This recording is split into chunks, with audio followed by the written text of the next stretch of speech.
नमस्कार शेतकरी बांधवांनो, कृषी मित्र विनय कोठावदे या आपल्या लाडक्या युट्यूब चॅनलमध्ये आपले सर्वांचे स्वागत आहे। या चॅनलच्या माध्यमातून आपण शेतीविषयक शेतकऱ्यांना उपयुक्त अशी माहिती देत असतो। आज माझ्यासोबत आहेत रफिक काका, त्यांची आपण इंटरव्ह्यू आताच घेतली होती एक 8 दिवसापूर्वी। ते आज आहेत हे आहेत रफिक काका ओरा। ते शेती तज्ञ म्हणता येईल, कृषी तज्ञ म्हणता येईल, कृषी अभ्यासक म्हणता येईल। आणि आज काका आज कुठे घेऊन जाणार आहेत आम्हाला? आज भोसले मिलिटरी स्कूल मध्ये क्लीन आणि ग्रीन एन्व्हायरमेंट साठी काम करायला चाललोय। ओके, काय कन्सेप्ट आहे काका? तर कन्सेप्ट काय आहे तिथे? कॉन्सेप्ट असा आहे की पहिले जे सुके पत्ते असतात झाडांचे ते खूप असतात आणि लोक ते जाळून टाकतात। न जाळापेक्षा त्याचं खत बनवायचं आमचा कन्सेप्ट आहे। तर त्या खतामध्ये आम्ही मायक्रो ऑर्गॅनिझम आणि एन्झाईम एन्झाईम आम्ही जर्मनीहून मागवतो। ते पहिले एन्झाईम काय करतं की ते पत्त्यांना नरम मऊ करून टाकतात। मऊ केल्यानंतर ते मायक्रो ऑर्गॅनिझम खातात आणि ते मल्टिप्लिकेशन फ्लाय होतात आणि ते 15-20 दिवस किंवा 1 महिन्यात ते खत संपूर्ण होतं आणि ते फक्त वरती जमिनीच्या वरतीच असतं, डीग लावायचं असतं। तर खर्च अजिबात नाही आहे, 0 बजेट। सो आता आपण तिकडे जाणून घेणार आहोत काकांकडे, प्रॅक्टिकली बघणार आहोत हा कन्सेप्ट काय त्यांचा। धन्यवाद सर्वांना। नमस्कार, कृषी मित्र विनय कोठावदे या आपल्या युट्यूब चॅनलमध्ये आपलं स्वागत आहे। या चॅनलच्या माध्यमातून आपण शेतकऱ्यांच्या रिलेटेड चांगले कार्यक्रम इथे आणत असतो। अशाच एका कार्यक्रमासाठी आपण इथे आलेलो आहोत। आज हे हिरवाणपूर फाउंडेशन नाशिक विद्यार्थी दिशेतून हरित संस्कार घर घर किसान ही एक संस्था आहे। त्या संस्थेमध्ये च्या माध्यमातून इथे भोसला मिलिटरी स्कूल मध्ये आहे मी, आणि भोसला मिलिटरी स्कूल आणि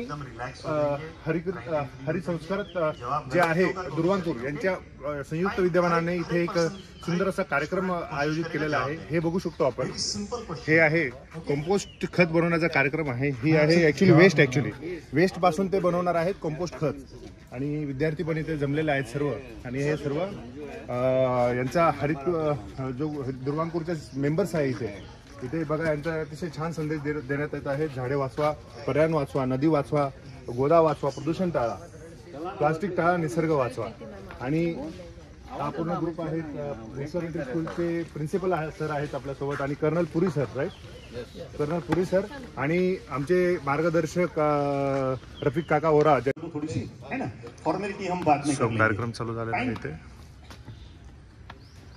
आप कहाँ से हो? आप वेस्ट बंगाल से हो। Very nice. आप कहाँ से हो? मुंबई से हो। देखिए फ्रेंड्स, एक फ्रेंड हमारा वेस्ट बंगाल से है और एक फ्रेंड हमारा मुंबई से है। अगर आपके पास ये फ्रेंड 100 रुपीज मांगता है तो मुझे 4 दिन के लिए 100 रुपीज दो, तो सबसे पहले आप क्या सोचोगे? आपने बोलना है, जल्दी जल्दी बोलिए। देना सोचेगा क्या? लेकिन अगर आप मुझे आपको मैं पहचानता नहीं हूं, आप मुंबई से हो, मैं वेस्ट बंगाल से हूं। Very good, very nice question. चलिए पहले क्लैपिंग कीजिए।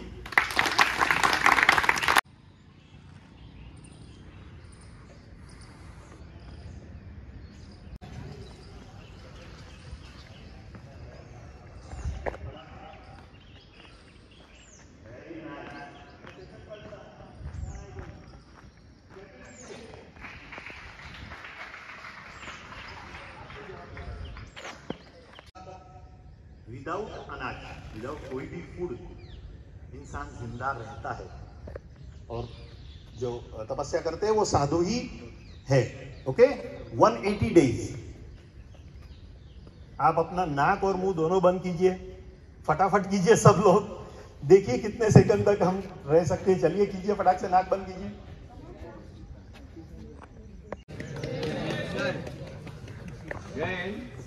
कर्नल पुरी साहब, प्रिंसिपल साहब और हमारे मेंबर्स और सब बच्चे लोग, all the students end staff members, सबको जय हिंद। मैं अभी ज़्यादा टाइम नहीं लूँगा क्योंकि मैं प्रैक्टिकली बताने वाला हूँ, और जो कुछ मैं इस्तेमाल करने वाला हूँ उसका इंफॉर्मेशन मैं आपको दूंगा। ये जो पैकेट है उसमें पाउडर है, इसमें माइक्रो ऑर्गेनिजम्स है, तो सूक्ष्म जंतु, और वो सूक्ष्म जंतु ये पत्ती को खा जाते हैं, पर ये पत्ती बहुत जाड़ी है, इसके लिए हमने इसमें एंजाइम डाला है। एंजाइम समझ सकते हैं जो अपने बॉडी में हर एक जगह एंजाइम होता है, पेक्टिन है, पेप्सिन है, ये सब एंजाइम हमारे बॉडी में ऑलरेडी है, लाइपेज है, एमाइलेज है, ये सब एंजाइम्स है, ये एंजाइम इसमें है और इसको डाल के इसको जल्दी से ये करेगा, नरम कर देगा पत्ती को और फिर ये माइक्रो ऑर्गेनिज्म उस पर एक्ट करेंगे। तो इसको हमने एक 200 लीटर पानी में डालेंगे और आधा भाग करेंगे, हम 2 ड्रम बनाएंगे और 2 पैकेट डालेंगे। ये आधा किलो का पैकेट है, this is for half ton material, आधा टन मटीरियल के लिए है। और इसको ड्रम को हिलाकर पत्ती में डालना है, वापस दूसरी पट्टी कवर करना है और उसको थोड़ा गीला रखना है। तो थोड़ा गीला रख के तो वो गीले में माइक्रो ऑर्गेनिज्म ग्रो हो गए और ये हो जाएगा। तो चलते हैं अपन। सर सवाल, किसी को सवाल है? सर ने जो बोला है उसके ऊपर किसी को सवाल है? प्रोसेस एरोबिक है क्या एरोबिक? हाँ, एरोबिक इसमें बात नहीं आएगी। Very good question. और दूसरी ऐसा है कि 0 बजेट है, ये तो मैं बताऊँ। एक स्टूडेंट ने ऐसा पूछा कि सर ये जो प्रक्रिया है ये कैसी है? ये प्रक्रिया 2 टाइप की होती है, एक एरोबिक, एक अनएरोबिक। तो ये हम लोग प्रोसेस देख रहे हैं सर के इसके अंदर, ये एरोबिक है। सर हमारा क्वेश्चन ये है कि हम अगर वेस्ट बंगाल चले जाते हैं या मुंबई चले जाते हैं और हमारे पास ये एंजाइम नहीं होता है, तो हम इसे ये प्रक्रिया को किस तरीके से किए? हम लोग ये सप्लाई कर सकते हैं जहाँ भी हो, उसको मिनिमम कॉस्ट है, पर ये जो कॉस्ट है वो जब खत बनेगा तो उसका सब कॉस्ट रिकवर हो जाएगा। और दूसरी एक बात इम्पोर्टेंट है, जो सड़ जाएगी पत्ती वो हम वापस यूज करके दूसरे बैच में डाल सकते हैं, उसके टाइम ये वापस मंगाने की जरूरत नहीं है आपको। Again and again you don't have to purchase, हमेशा इसको खरीदना नहीं पड़ेगा। ओके,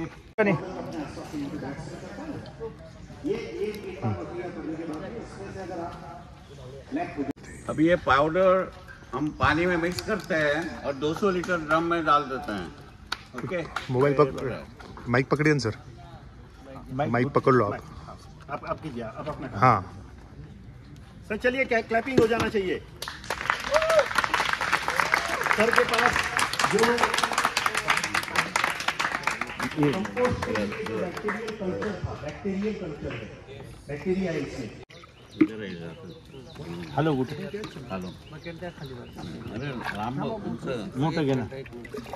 सो अभी ये पूरा इसको ये घोल तैयार हो चुका है।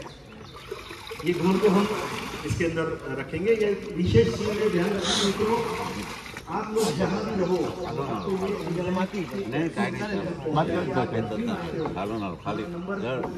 ले सकते हो। आप जहाँ भी पर्यावरण को। नमस्कार, मी विनय कोठावदे। मी आज आलेलो होतो भोसला मिलिटरी स्कूल येथे। हे भोसला मिलिटरी स्कूलचं असं नयनरम्य असे प्रांगण म्हणता येईल। हिरवांकूर फाउंडेशन आहे आणि संयुक्त विद्यमान ज्यांनी सपोर्ट केलेला आहे भोसला मिलिटरी स्कूल। इथे भोसला मिलिटरी स्कूलचे प्रिन्सिपल सर आहेत जगताप सर आणि चीफ गेस्ट आहेत पुरी सर जे कर्नल आहेत आणि इथे गिनीज बुक रेकॉर्ड असलेले आपले भानोसे सर आहेत आणि हिरवांकूरचे फाउंडर सर आहेत निलय बाबू शाह आणि त्यांची टीम आहे सर्व। आणि रफिक काका होरा हे आमचे तरुण मित्र 75 वर्षाचे हे डेमॉन्स्ट्रेशन देत आहे। याच्यावर काय करतायत ते नेमकं हेच सर सांगतील। सर काय कन्सेप्ट आहे आणि काय करतायत? थोडं क्लोज आहे। हरित प्रणाम। आपण भरपूर ठिकाणी वृक्षारोपण करताना पाहतो, परंतु आपल्याकडे असलेल्या भारतीय प्रजातीच्या वृक्षांची आपल्या कोणालाच जनरली माहिती नाही। हे आपलं दुर्दैव आहे की आपल्याला भारतीय प्रजातीच्या वृक्षांची उपयुक्तता आणि त्याच्यामध्ये असलेला करोडो लाखो वर्षापूर्वीचा आयुर्वेद हा आपल्या कोणाला माहीत नाही। हा पुन्हा आपल्या सगळ्यांपर्यंत पोहोचावा, आपल्या आसपास असलेल्या वृक्षाची प्रत्येकाला माहिती मिळावी आणि ती विद्यार्थी दशेतून मिळावी, ही आमची संकल्पना आहे आणि तो आम्ही प्रयत्न करतो आहोत की प्रत्येकाला त्याचं एक। दुसरी गोष्ट की आपल्याकडे रोज जाळला जाणारा कचरा म्हणजे आपण त्याच्यातनं प्रदूषण निर्माण करतो, तो कचरा न जाळता त्याचं कंपोस्ट खत दरवाजाला व्हावं। आपल्याला कॉर्पोरेशनतर्फे, सिस्टमतर्फे, सरकारतर्फे त्याच्यावर दंड आहे। आपण का दंड भरावे? आणि आपल्यासाठी आहेत ते की आपण पोल्युशन निर्माण करून आपलं वातावरण खराब करतो, आपण आजारी पडतो, हे नाही पडू। ही एक मुख्य मोटिव्ह आजच्या सेमिनारचा। आणि दुसरा एक छोटासा मोटिव्ह आहे की पाणी अत्यंत किमती अमृततुल्य आहे, त्याच्याशिवाय आपण जगू शकत नाही। म्हणून वॉटर हार्वेस्टिंग आणि रेन वॉटर हार्वेस्टिंग हे दोन्ही प्रकार आज आम्ही मुलांपर्यंत पोहोचवण्याचा प्रयत्न केला। वेगवेगळ्या ठिकाणून वेगवेगळ्या स्टेटमधून मुलं आलेले आहेत, ते तिथे जाऊन कार्य करतील अशी आमची अपेक्षा. धन्यवाद. धन्यवाद. ही एक चिमुकली मुलगी आहे आपल्याबरोबर, बेलिना. ही या मुलीची खासियत अशी आहे, जी ही अराउंड 70 ज्या सीट्स आहेत ती ओळखू शकते. असे एक रत्न इथे आहेत. आणि इथे आपल्या सोबत आहेत पुरी सर, जे चीफ गेस्ट आपल्याला लाभले आहेत आणि सहकार्य मिळालेलं आहे जगताप सरांचं. Jagtap sir, thanks for supporting this event. आणि जर मित्रांनो हा व्हिडिओ जर तुम्हाला आवडला असेल तर व्हिडिओला लाईक करा आणि असे व्हिडिओ जास्तीत जास्त शेअर केले पाहिजे, जेणेकरून हा व्हिडिओ पाहून कमीत कमी 10 लोकांनी जरी रेन वॉटर हार्वेस्टिंग म्हणा किंवा झाडे लावली तरी हा व्हिडिओ बनवण्याचा आणि यांचं कार्य सफल होईल असं मी मानतो. Yes sir. आवाहन करून टाका की कोणालाही या गोष्टीमध्ये गायडन्स हवा असेल. हां, याच्या रिलेटेड हा जो व्हिडिओ बनवलेला आहे, कोणाला जर रेन वॉटर हार्वेस्टिंग करायचं असेल किंवा कंपोस्ट खत तयार करायचं असेल तर तुम्ही निश्चिंतपणे इथे मी डिस्क्रिप्शनमध्ये सरांचा कॉन्टॅक्ट नंबर, कॉन्टॅक्ट डिटेल टाकणार आहे. तुम्ही त्यांना बिंदास कॉन्टॅक्ट करा, ते तुम्हाला फ्री ऑफ कॉस्ट गाईड करतील. आणि पुरी सर, आपल्याला कसं वाटलं या कार्यक्रमाचा सहभाग घेऊन? सर, कैसा लगा आपको? कैसा लगा? अच्छा कार्यक्रम sir. It's a very urgent requirement पूरी ज़िंदगी में. अभी दुनिया में जैसे काम चल रहा है, it's a very urgent requirement कि हम बैक टू बेसिक्स जाएं, बैक टू नेचर जाएं, so that we can help the earth get back and rejuvenate. Yes, thank you. मित्रांनो, तुम्हाला हा व्हिडिओ आवडला असेल तर व्हिडिओला लाईक करा, जास्तीत जास्त शेअर करा, माझ्या चॅनलला सबस्क्राईब करा आणि बेल आयकॉन जरूर प्रेस करा, जेणेकरून मी जे नवीन नवीन व्हिडिओ टाकत असतो त्याचे नोटिफिकेशन मिळतील. आपले 2 चॅनल आहे. हा व्हिडिओ जो येतोय तो कृषी मित्र विनय कोठावदे या चॅनलवर येतोय. सो आणि मी माझ्या दुसऱ्या चॅनलची लिंक ही डिस्क्रिप्शनमध्ये टाकतोय. तोपर्यंत तुम्ही काळजी घ्या, स्वस्त राहा, मस्त राहा आणि झाडे लावत राहा, झाडे जगवत राहा. Thank you very much. थँक्यू.